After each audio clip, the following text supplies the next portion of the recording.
Good evening, everyone. Thank you all for being here tonight. Thank you, Allen Temple, for hosting tonight's event. Thank you, sponsors and contributors, for your support. We appreciate working with Merritt College to co-produce the Barbara Lee and Elihu Harris Lecture Series. The staff and students of the Freedom Center thank the members of our board for all your support to the Freedom Center. I am honored to be chosen by my peers to represent the Martin Luther King Jr. Freedom Center. It's especially significant for me because next year I will not be in Oakland. I've been a part of the Freedom Center since I was in the 9th grade. And currently I'm a sophomore at Merritt College. And in the fall, I'll be transferring to a college in Texas. Excuse me.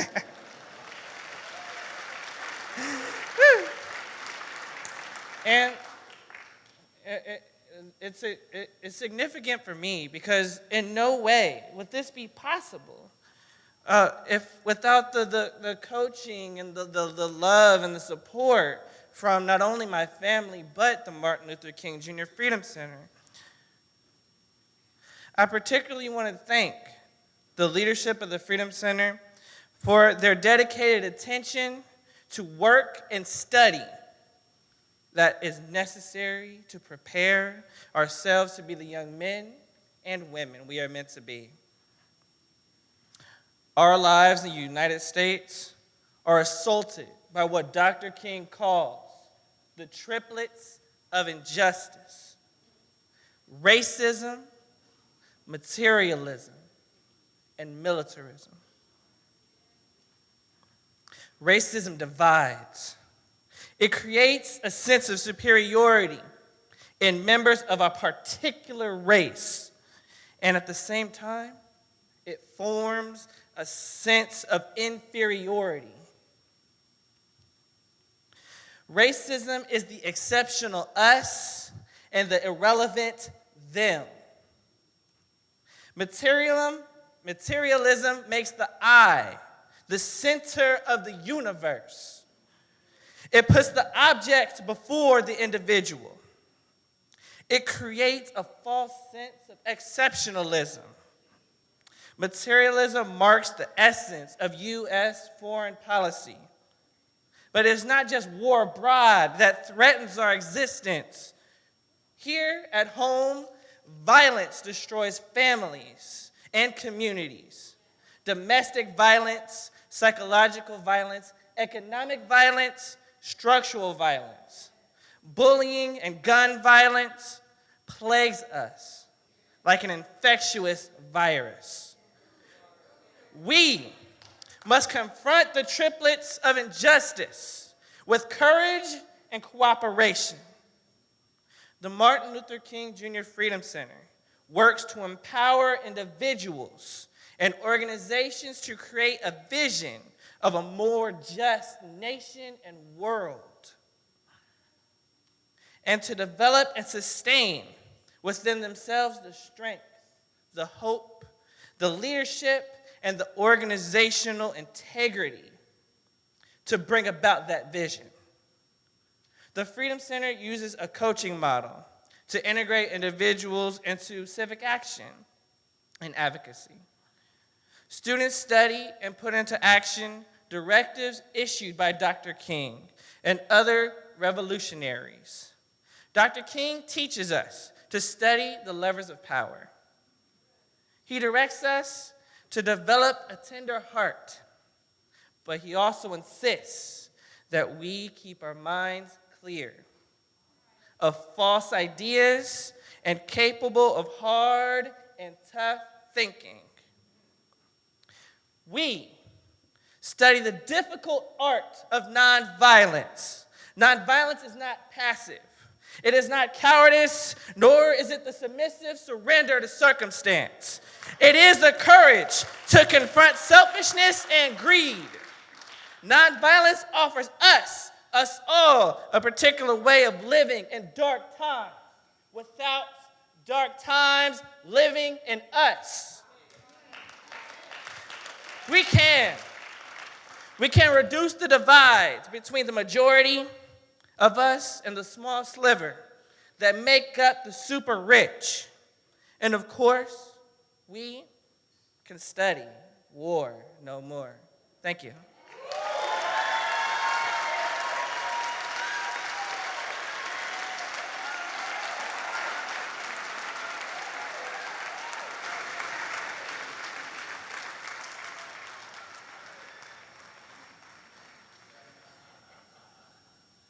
Sherry, thank you very much. For those of you who don't know, when Sherry was a reporter at KPIX, and even since she's left there, she has always made herself available to this community for these kind of endeavors or anywhere where she can be of service. So I want you to give her a round of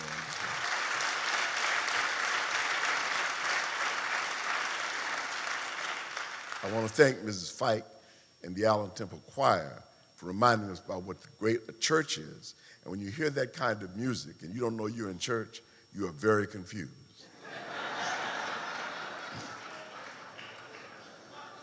For some of the young people here who don't remember how long church used to be,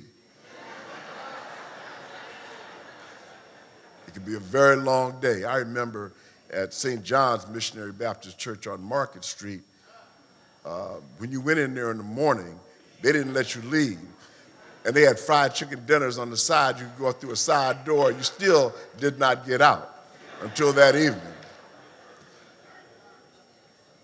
Let me say to the pastor and assistant pastor, to the clergy who were here, and certainly to all of the honored guests and all of the friends and supporters of the Martin Luther King Freedom Center, how happy I am that you are all here this evening. Because this is really a particularly important evening in the history of this lecture series. I want to tell you why. For many of us who grew up during the civil rights movement, we understand that some should be reminded, others need to be educated about how we got here this evening.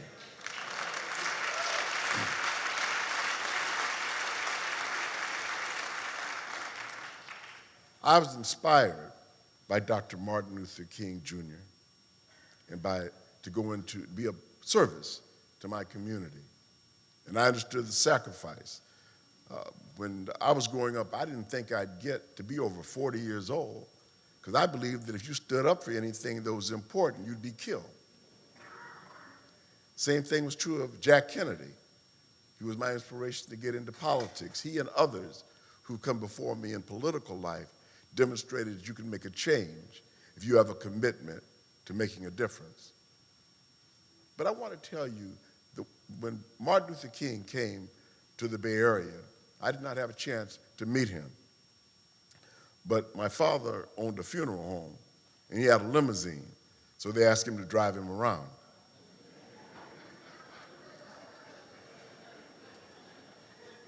We didn't have limousine services back in those days.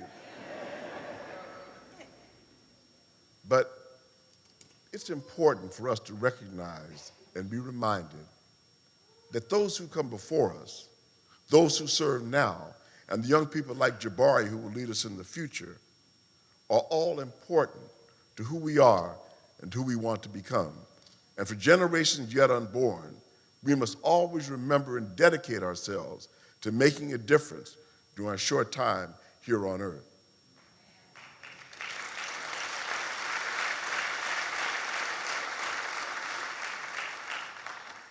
We started this lecture series, it was really because we knew that so many people had really not reflected upon how we got to where we're at. And that we will in fact lose the gains that have been made because of the sacrifices of people like Dr. King and many of those who appeared at this lecture series. We will not only lose our way and lose our minds, we will also lose our future. So today we want to take the time to listen to not only a great man in his own right, but someone who represents the legacy, not only through his own activism, but through his continued commitment to making a difference in his own life.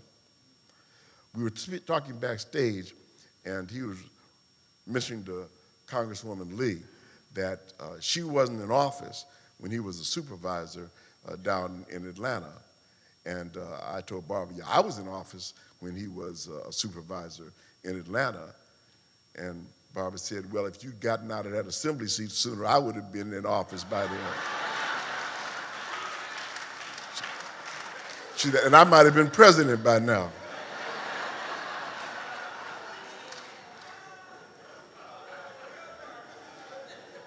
The one thing you do not want to do is be in Barbara Lee's way. I don't know if you heard recently the comments that Barbara has made about Paul Ryan.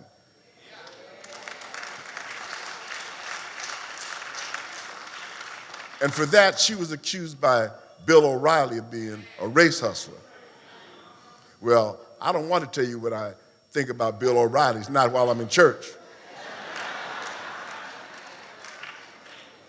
But Barbara continues to get death threats and all manner of vile comment because she stands up for us.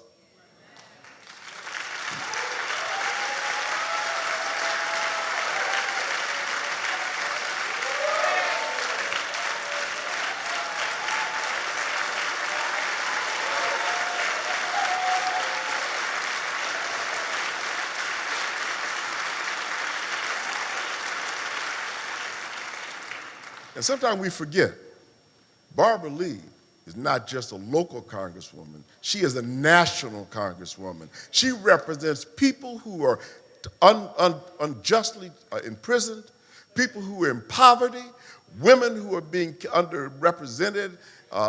She represents everyone in life who we want to be represented by someone with the ethics, the integrity, the commitment, and the love that Barbara Lee represents in the U.S. Congress.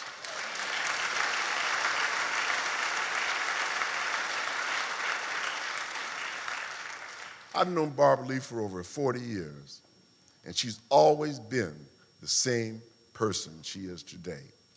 She represents humility, but she represents a type of respect for others that I think draws others to respect her equally as well. So I want you to welcome, with all of the energy and enthusiasm you can, a woman who not only represents us, but makes us proud, Congresswoman Barbara Lee.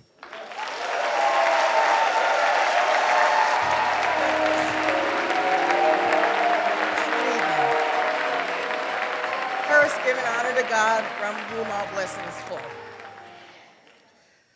Thank you, Elihu. Where are you, Elihu? I gotta thank you for your gracious introduction, but also for your friendship and for continuing to work for justice and for peace and for continuing to work to make this community a better place. You know, Elihu, former assemblyman, mayor, Chancellor Peralta, he could be doing a lot of other things, but instead he's still working with our young people, with Peralta, trying to make this community a better place. So thank you, Elihu, so much for staying the course,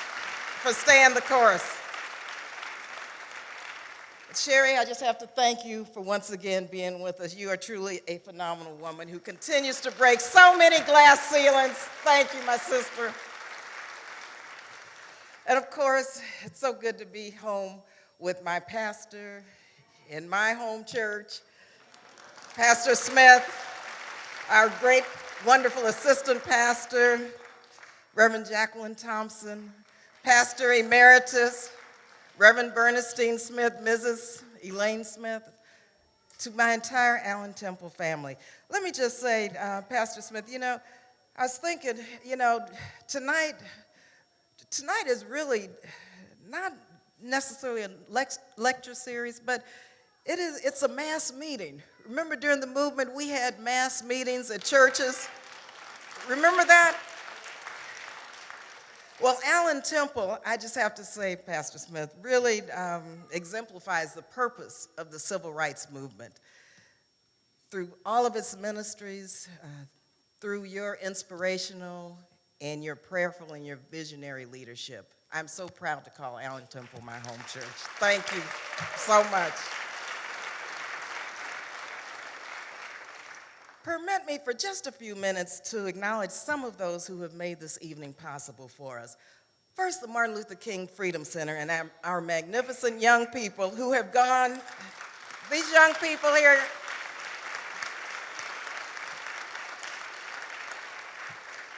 they have gone with me every year on the civil rights pilgrimages to Alabama.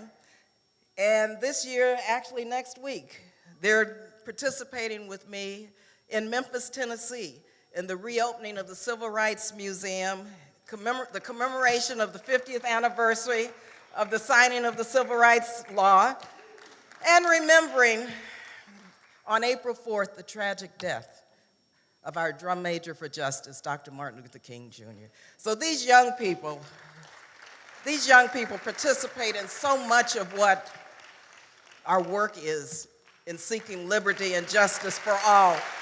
So give them another round of applause. And Karen and Roy, I want to thank the directors, the board, the staff, Sandra Andrews, all of our volunteers and our sponsors.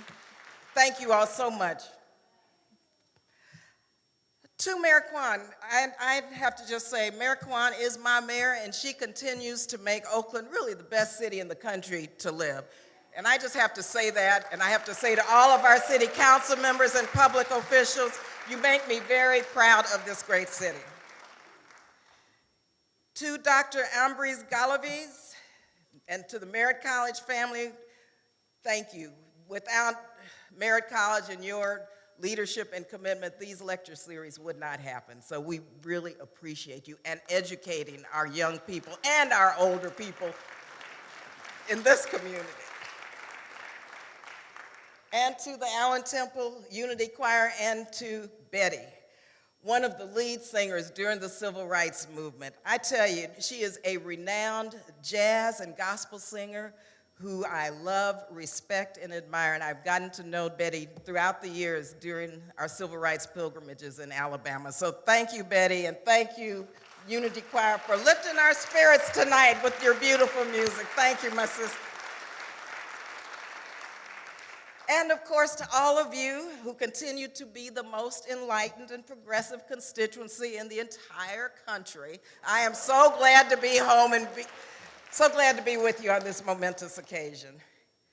Let me also, where's Benny Ivy and John Ivy? Just welcome home Benny Ivy. You know the Ivy family. Benny now works as a senior advisor to Martin Luther King III, and she's with us tonight from Atlanta, and we're so happy to see you, Benny and John.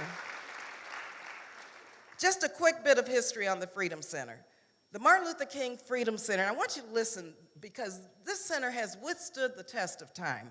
It was born out of the dreams of the East Oakland community, led by our local senior citizen heroes, Mr. Ira Jenkins, who now resides in Detroit, Michigan, and also Charlie Mae Davis, who, while in her 90s, is still an active member of our community. Now, the East Oakland community brought this idea to me while I was in the California legislature and to Elihu when Elihu was mayor. I authored legislation that created an agreement between the City of Oakland, the East Bay Regional Park District, whose involvement was then inspired and instilled by Doug Seiden, a director of the East Bay Regional Park District, the California State Coastal Conservancy, and the Martin Luther King Jr. March and Rally Committee. Now, this was legislation, mind you, that I introduced, and members of the East Oakland community, senior citizens and young people, came to Sacramento to lobby for the passage of the legislation that established the Martin Luther King Freedom Center. And guess what? Then Governor Pete Wilson had no option but to sign the legislation. No option. No option. The mission of this regional center, now this was in the mid-90s, the mission of this regional center was and continues to be a center for young people dedicated to Dr. King's ideals of nonviolence, social change, racial and economic justice, and a peaceful world, so that they can become our future leaders grounded in these values and philosophy. And I think you heard Jabari tonight. I think the center's doing a fine job. There are many, many Jabaris with the center. And so tonight we are very blessed to have such a special dignitary and one who has seized the torch lit by his parents, Dr. Martin Luther King Jr. and Mrs. Coretta Scott King. As our guest, Martin Luther King III. Now, Martin is dedicated to creating and implementing strategic nonviolent action to rid the world of social, political, and economic injustice. He is an ardent advocate for the poor, the oppressed, and the disillusioned. Now, a graduate of his father's alma mater, Morehouse College, Mr. King was elected to political office in 1986 as an at-large representative of over 700,000 residents in Fulton County, Georgia. Now, that's about the same population as a congressional district. He was instrumental in making life so much better for his constituents. Martin King is committed to the positive development of our youth and has initiated several programs to support and nurture young people, including Hopes for Health, which is a charity basketball game held to increase awareness of newborns suffering the effects of substance abuse. And Martin, he's on the ground doing this work while he's traveling the world teaching the principles of nonviolence. He joins President Obama, myself, and the Congressional Black Caucus in a call for an urgent action to address the issues of men and boys of color through his program, A Call to Manhood, which is an annual event designed to unite young African-American males with positive adult role models. Again, a visionary leading the way. Martin understands and utilizes nonviolent tactics made so important in this country by his parents. Through quiet diplomacy, mind you, he reached a compromise with Georgia's legislators to change the state flag. I don't know if you remember that, which was really an offensive and divisive symbol for many. He led that effort. In 1985, yes, he led that effort. And of course, he thinks locally and acts globally. In 1985, Martin was arrested at the South African Embassy in Washington, D.C., as part of a civil disobedience protest against apartheid and for the release of our freedom fighters, our beloved Nelson Mandela. Mr. King, give him a round of applause for his international work. He's also a former president of the Southern Christian Leadership Conference, SCLC, founded by his father, Dr. King, the late Reverend Fred Shuttlesworth, Bayard Rustin, and the Reverend Ralph Abernathy. This was in 1957 when they founded SCLC, but Martin continues to aggressively fight injustice on so many fronts. In 2006, he founded Realizing the Dream, which merged with the King Center in 2010, but Realizing the Dream, he has traveled throughout the world talking about conducting workshops and conferences and preaching and teaching the principles of nonviolence and leadership development. In 2008, Martin spoke at the Democratic Party convention, and I was right there, and it was such an honor to hear you speak, and I knew then Barack was going to win. Then Senator Barack Obama, he spoke at that convention, which was the day of the 45th anniversary of the historic I Have a Dream speech given by his father. Martin said, and this was at the convention, he said, his father would be proud of Barack Obama, proud of the party that nominated him, and proud of the America that will elect him. Now that's what he said in 2008. He said that.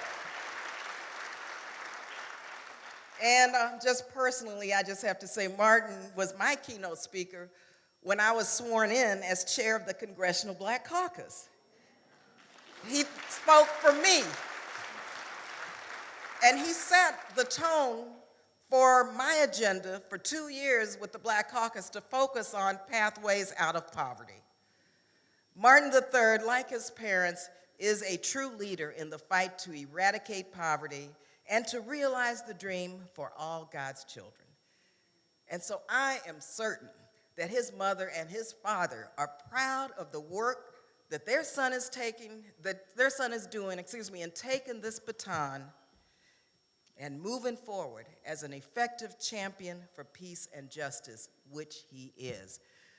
He will come up in just a minute, and I tell you, I want you to give him a 13th Congressional District resounding love, applause, and then the next voice you will hear, is that how we do it in church? The next voice you will hear will be Martin Luther King III. Thank you again, and God bless you. That's how you do it.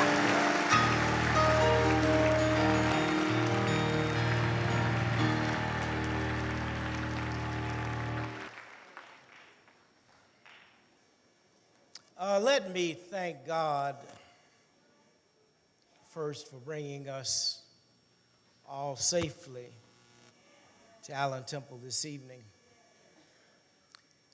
And I hope and pray that our returns home will be equally as safe.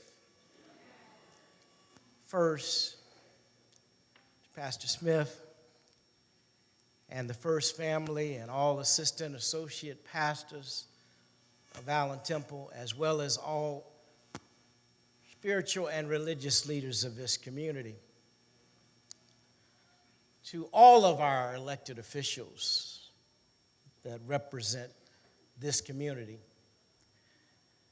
And of course, obviously, especially to the Honorable Barbara Lee and the Honorable Elihu Harris, which this lecture series is named in honor of.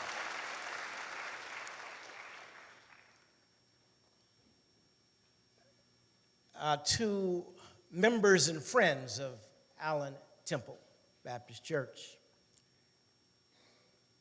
but probably, perhaps most of all, to the children. For earlier I said, and I always say, that a nation is judged by how it treats its most precious resource. And our most precious resource is certainly our children.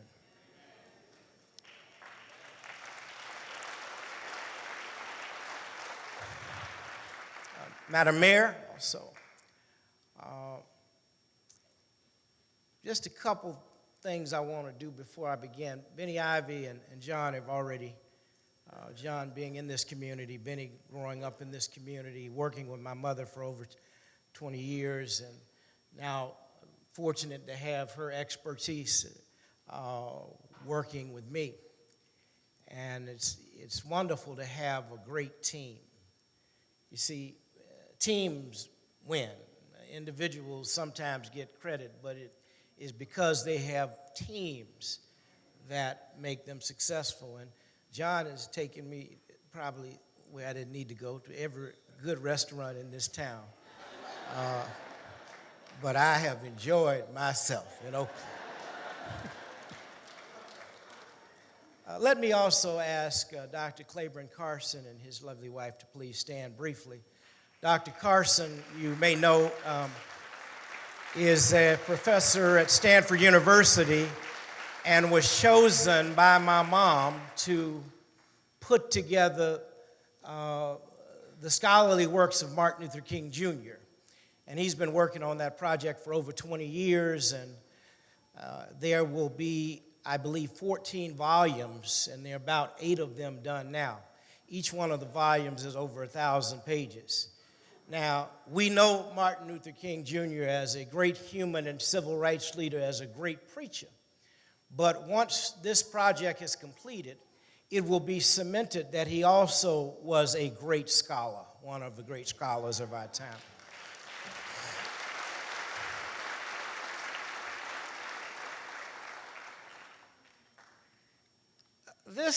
This evening, I guess I'm supposed to talk about what my father's legacy and what it means for America today. And I want to start by saying that my dad and mom dedicated their lives to the eradication of 3 things, and Jabari talked about some of them, but the eradication of poverty, racism, militarism and violence in our society.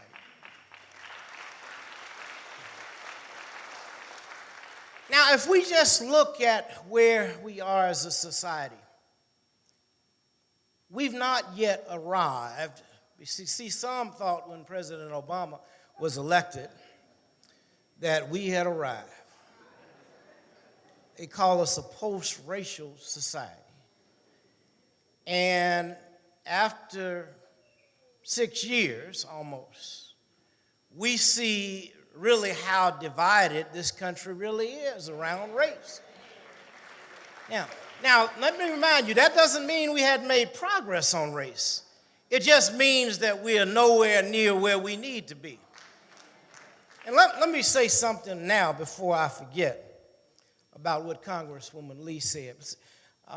Some of you may remember Dr. Charles King, who was a psychiatrist, and he used to do racial sensitivity sessions.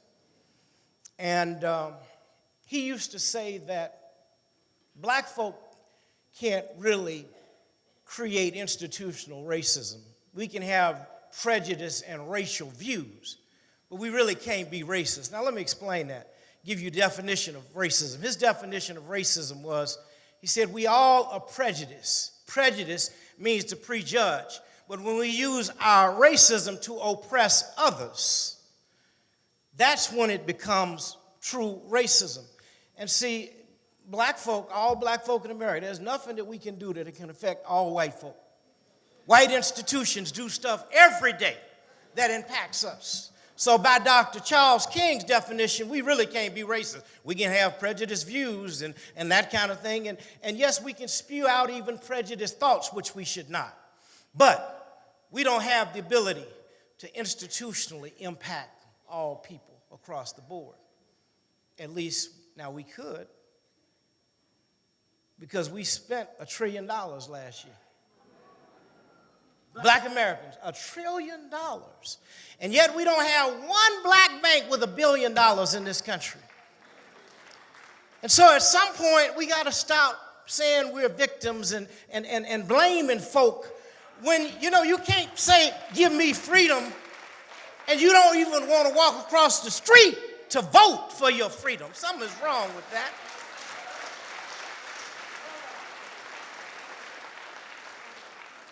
But yes, it is true that some elements of society have their foots on our necks. But we are people as a community that have risen, and this community is so diverse. It is certainly African Americans, it is Latino and Hispanic Americans, it's Asian Americans, and it's white Americans, European Americans. This is a wonderful city, progressive city. And the Congresswoman said it's because of, I'm going to get in trouble, I better not say it that way. It's a combination. It is because of the leadership that the Congresswoman and others have provided that makes this a progressive community. Because see, leaders have to lead. They can't sit back and be, you can't be a tail light, you got to be a headlight.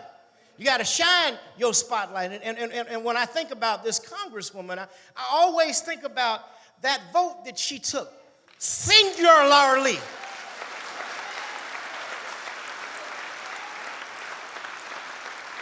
And this is not to disparage any of our colleagues, but there were others. They all had agreed, yeah, we're going to do that, but they didn't have the courage.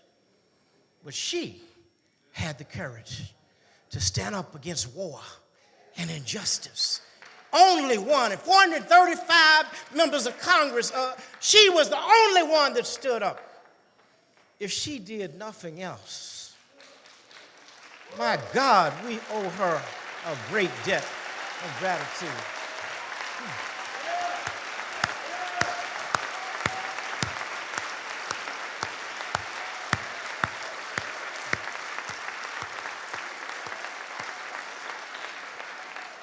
But she continues to fight for our communities.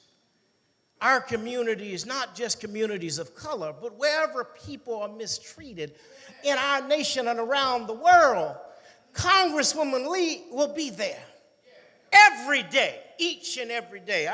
I feel bad for some of our members of Congress because it's hard to work with those folk. I mean, it's a challenge.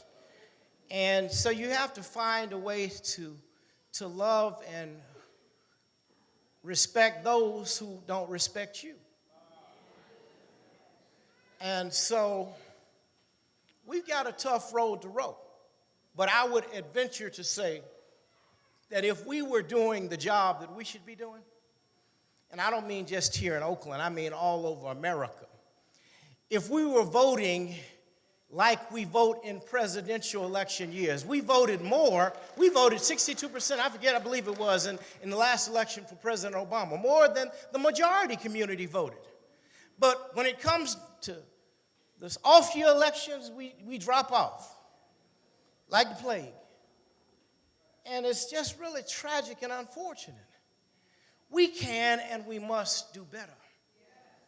Now, going back to what Dad wanted to achieve, I said he wanted to eradicate race from our society. We got to keep working on that. We've done okay. But when we look at poverty and militarism and violence, poverty, oh my gosh, poverty has grown tremendously and continues to grow. Nearly 60 million people living in poverty. In 1963, 50 years ago, there were less than 20 million people living in poverty. So yes, our numbers have grown, but those who live in poverty have grown.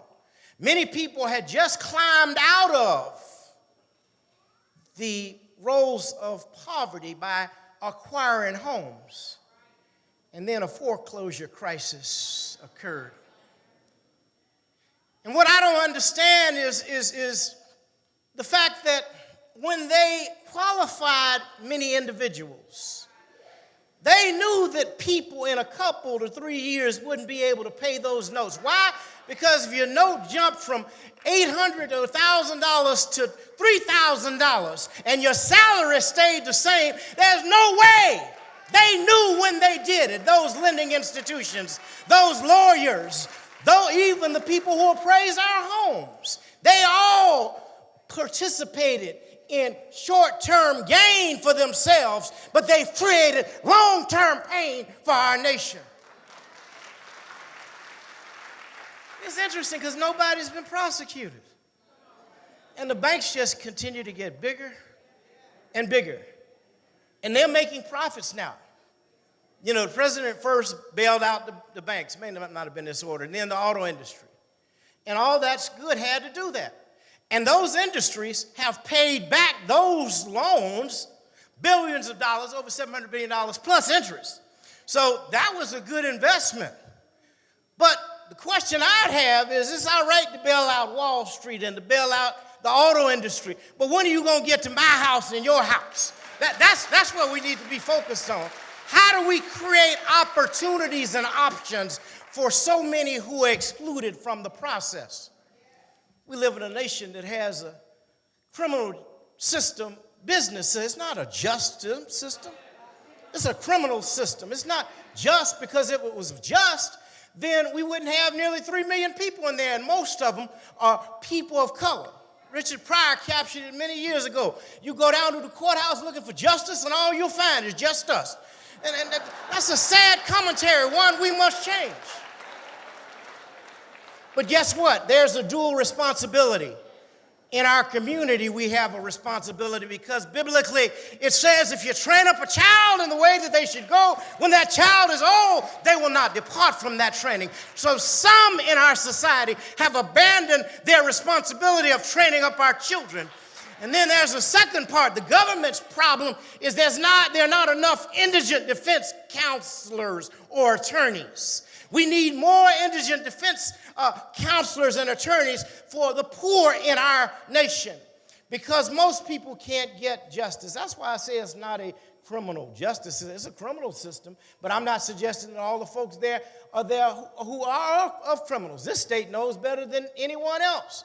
With all the prisons you all have, some of them traded on the stock market, just like Texas and some of the other states. It's the new Jim Crow, the new slavery all over again, the prison system. Many in jail for nonviolent crimes. They should not be there. Now there are some folks who belong there, but many are there who should not be there. I mean, we are God's highest creation. yet when we get ready to resolve conflict, we operate at the lowest level, lower animal forms. I mean, man has the ability to reason and think. And yet you never seen a group of monkeys talking about Shakespeare and Plato, Euripides. They don't have that ability. You've never seen a group of lions, saying, I'm Christian, I'm Muslim, I'm Jewish, I'm atheist, I'm agnostic. They don't have that ability. You never seen a group of cats talking about, I'm Democrat, I'm Republican, I'm Tea Party, I'm independent. They don't have that ability, but humankind has that ability, and yet when we get ready to resolve our conflict, we resort to the lowest animal form. I'm going to get him. And we're going to pull out something and shoot somebody. We got a Congress that won't even pass gun legislation. How sad is that?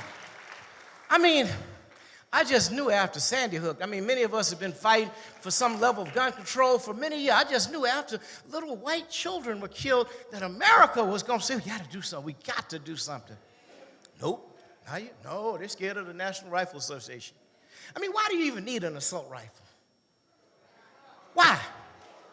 For those people who hunt and believe in guns, why do you need one? Even if you're hunting, it's really not fair to the animals. Think about that. You got a gun, you shoot out 100 bullets in a second. How is that fair? That's not sportsmanship. But violence begets violence. And that's what is promoted over and over again. 6 out of 10 cartoons are violent. 6 out of 10 television programs are violent. 7 out of 10 video games are about blowing up something and shooting something. And when you go to the theater, 6 out of 10 movies are violent in the theaters. So no wonder our children are violent. They are victims of how they are socialized and what they consume. Until we say we're not going to consume this diet of violence, we will continue to have a society that is violent. But in addition to that, we have to create opportunities. It's not just that. The fact that in our communities, between the ages of 18 and 35, the unemployment rate hovers around 35, 45%. And you wonder, well, why are they doing that? Well, they don't have anything to do. Why? Because we let them, first of all, we let them drop out of school. When I was growing up, you couldn't drop out of school. They had people going around making sure they wasn't going to let you drop. But now we let them drop out, and they drop out by the time they get to 3rd, 4th, 5th grade. That is sick. And this is one of the greatest nations in the world. How can we abandon our children the way that we are? If Martin King and Coretta King were still here, they'd certainly be focused on these issues because it only takes a few good women and men to bring about change. It really doesn't take masses. Yes, we saw the March on Washington where there are 250,000 people. In fact, last year was a year of significant anniversaries, and this year is also. Last year was the 50th anniversary of the tragic death of Medgar Evers. Last year was the 50th anniversary of my dad writing in the letter from the Birmingham jail in 1963 challenging the clergy persons. Last year was the 50th anniversary of certainly the March on Washington, where he delivered that vision for our nation. Yes, it was partially about a dream, but he first talked about a check. And many people miss that part. A check that was sent before the federal treasury, and when that check was sent to be cashed, it came back marked insufficient funds. You see, that was the revolutionary part, but they didn't want you to know about that, and so they reversed up to the dream part. Because the dream part is they want you dreaming all the time instead of doing. Because if you're dreaming, you don't have time to do. But you missed the mark. You missed the mark. But it also was the tragic anniversary of the 4 little girls losing their lives in the 16th Street Baptist Church in Birmingham. It was the tragic year of the 50th anniversary of the assassination of President John Kennedy. And there were a lot of other anniversaries. This year, we will observe the 50th anniversary, Congresswoman Lee already said it, of the Civil Rights Act, the signing of the Civil Rights Act, which gave us citizenship. We will observe later on in the year the 50th anniversary of my dad winning the Nobel Prize and talking about peace, because you see, his understanding, as long as he was talking about the right to vote, and things like that, people thought he knew what he was talking about. Let me say this, those who were thinking people knew that he always knew what he was talking about. But I'm saying, many people say, well, what did Dr. King know about foreign affairs? We got to be over here in this war in Vietnam. April 4th, 1967, he preached a sermon at Riverside Church called Why I Oppose the War on Vietnam. And he talked about how, soldiers' bodies were being used to bring poppy back to America so that heroin could be put on the streets.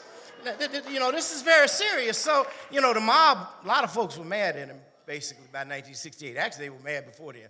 But the mob was mad at him.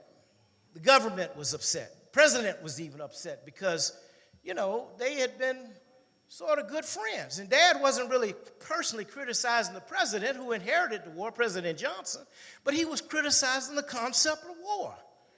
And so, that's why... I'm so grateful to Congresswoman Lee because of her stance on war. You see, we just keep making more bombs and stuff, and we have enough munitions to blow up the world, I don't know, probably 20 times. It ain't gonna take but one.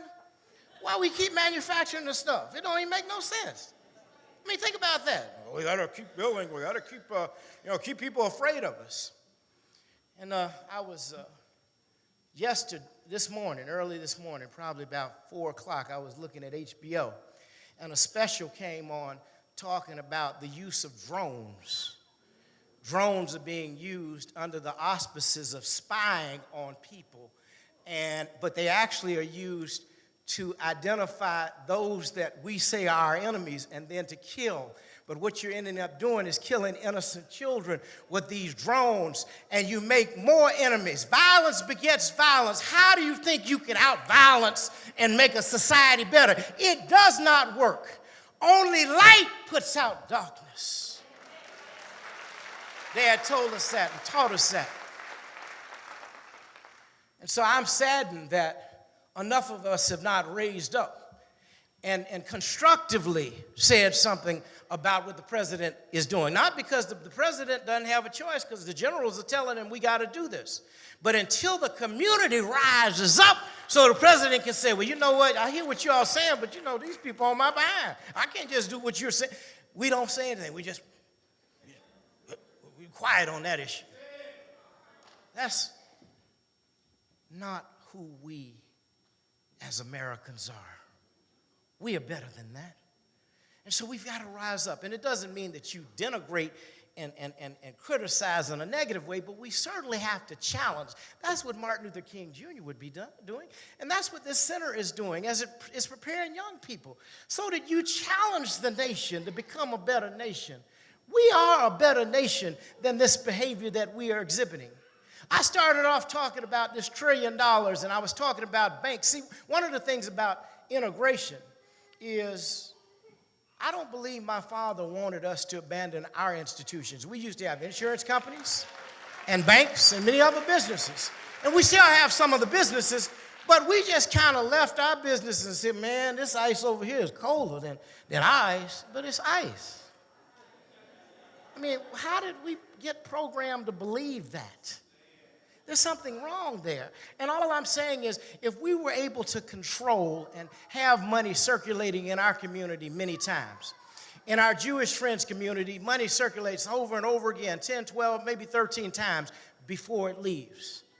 In other communities, money circles 4, 5, 6 times before it leaves. In our community, it comes in and it goes back out. And so we've got to do better. Nobody can do that for us but us. We've got to have a consciousness that we are not yet engaging and embracing. That consciousness will cause us to, when you know better, you do better. At least that's what they say. And most of us will, not all. There's always a sampling of, few fools.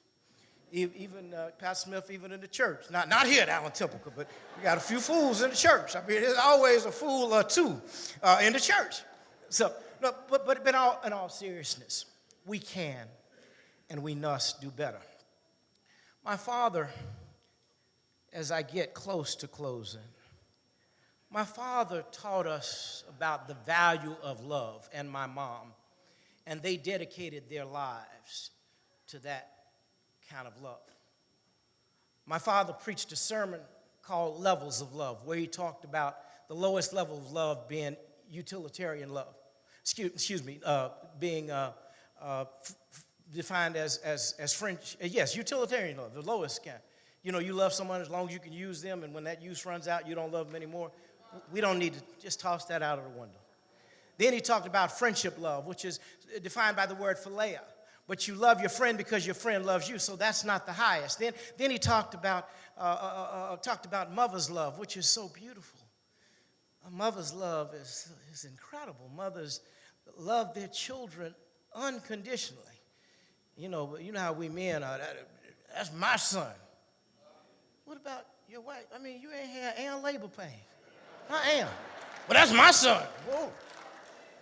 You know, sometimes we say that, but that mother's love is so beautiful. Then he talked about romantic love, defined by the word eros. Oh, good God, that's a beautiful kind of love. I remember my dad saying this, and when my wife is with me, I often say it. You may love the way she looks, or you may love the way she cooks. You may love the way she walks, or just the way she talks. You don't know what it is totally, but it just moves you. Woo-wee! That's a powerful kind of love, but that's not the highest. My dad talked about humanitarian love, which is so wonderful. In fact, when we exhibit our humanitarian love, we sort of exhibit some of the highest level of love that our nation exhibits. Because, but you kind of love everything in general and nothing in particular. But whenever there's a tsunami, whenever there's a natural disaster or catastrophe, Americans roll up their sleeves. Many send money. Many go right to the area because they want to help. They want to make that. They don't ask you, are you a Democrat, are you a Republican, are you straight, are you gay? It doesn't matter. They're there just to help a soul in trouble. That's when America exhibits its best quite often. But even that is not the highest. He talked about agape.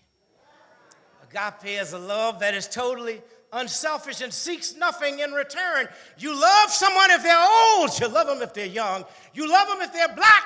You love them if they're white. You love them if they're Latino or Hispanic. You love them if they're African. You love them if they're Asian. You love them if they're gay. You love them if they're straight. It does not matter. You love them because you know that God calls you to do that. And that's the kind of love we've got to embrace if we're going to move America forward.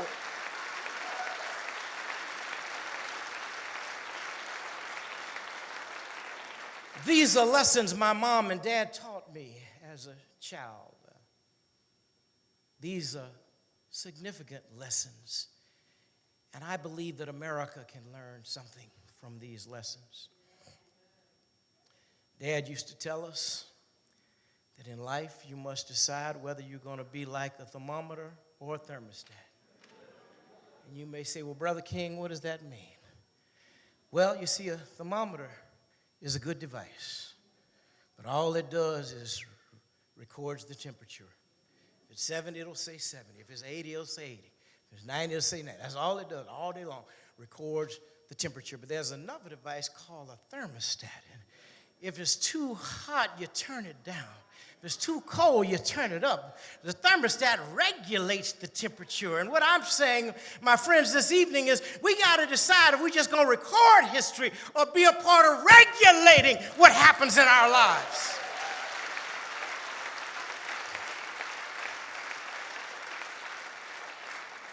Dad left us an example, left us a blueprint that we must learn more how to follow.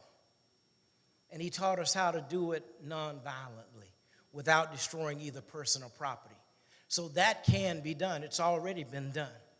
But we just have to learn the example and learn the 6 steps and the 6 principles. Because if you learn the 6 steps and principles, most of our conflicts can be resolved. If you learn, embrace, and live them. So I really am going to go to my seat. I got a little bit more to say. I lost my speech, so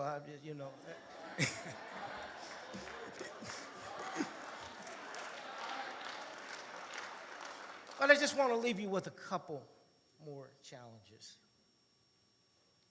You see, I remember traveling with Dad 8 or 9 times. I traveled with my mom many, many more times than that. But I used to hear him challenging communities, saying, you got to be the best of what you are.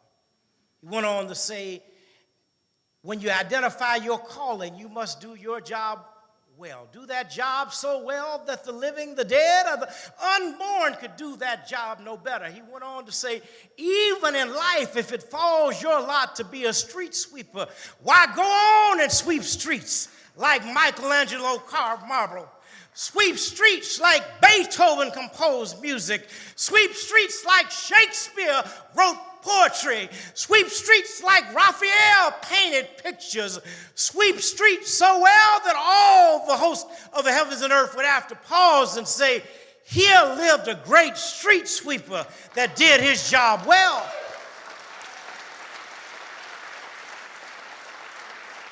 The historian Douglas Mallock captured it this way by saying, if you cannot be a pine on the top of the hill, just be a shrub in the valley, but be the best little shrub on the side of the road. Be a bush if you cannot be a tree. If you cannot be a highway, just be a trail. If you cannot be the sun, just be a star. For it isn't by size that you win or you fail. You've just got to be the best of what you are. That's our challenge.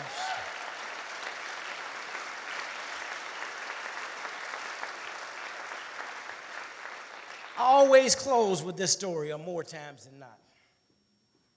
I was very blessed to visit my mom's undergraduate institution, Antioch College in Yellow Springs, Ohio. She took all my siblings, all of us there. And on that campus, there was a statue of the educator Horace Mann. And on that statue was inscribed some words that made an indelible impact upon my life and continue to. The words say, be ashamed to die unless you've won a victory for humanity. Be ashamed to die unless you've won a victory for humanity. You say, well, Brother King, that's too grandiose. No, you can win a victory in your neighborhood. You can win a victory in your school. You can win a victory in your place of worship. Some of us will win victories in our city. Some may win victories in our state. Others may win victories in our nation. And some will even win victories for our world.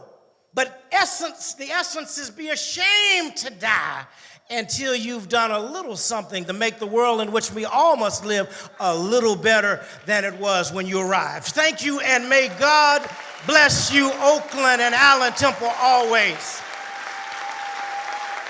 I've been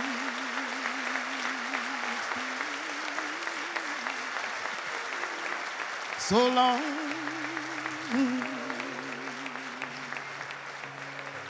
I've been in this storm so long.